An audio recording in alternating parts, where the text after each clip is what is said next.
few pop-up showers, but that 88, even higher humidity, so it still feels like mid-90s. We're going to talk about how long this lasts and a big break in the temperatures coming our way in just a few minutes. Pat and Gus, over to you. All right, Raph, thank you.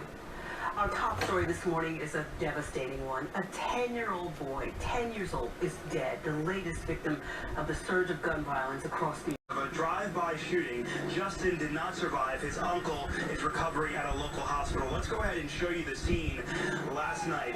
Police say that it was a man in a minivan or a SUV that drove by and fired shots into the home here at 45th Street in Edgemere overnight. Police sources saying that the two were just walking into their house. There was a cookout going on, and they believe that there may have been a disagreement and a person coming back and firing shots into the house. As I said, Justin Wallace died at St. John's Hospital. His uncle. But we know that shootings are up significantly in the city. Just another one for detectives to investigate. This one being a homicide this morning. We are live in Edgemere, Rockaway Peninsula. Miles Miller, Today New York, back to you. It just seems to be the way it is these days, Miles. Another weekend, another horror. Thank you. Well, happening now, we have some devastation in New Jersey to tell you about. Crews remain on the scene of a destructive fire at an apartment building in Fort Lee. It wiped out the homes of dozens of families. Amateur video can show the smoke and the flames shooting out the windows at Hudson Terrace yesterday afternoon. Investigators still don't know how it started, but we do know that rescuers rushed to get people who lived there to safety. But some of the people here lost everything they own. I got a phone call from my neighbor.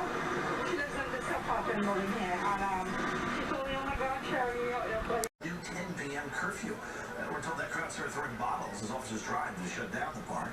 And the video here shows lots of pushing and shoving.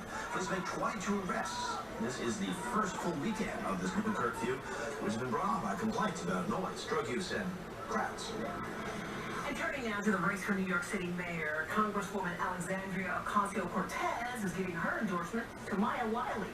Ocasio-Cortez formally backed Wiley yesterday, encouraging voters to send a progressive candidate to Gracie Mansion. Wiley's a civil rights attorney. She served as an aide to Mayor Bill de Blasio, and the endorsement could help her stand out in a crowded field of Democratic candidates.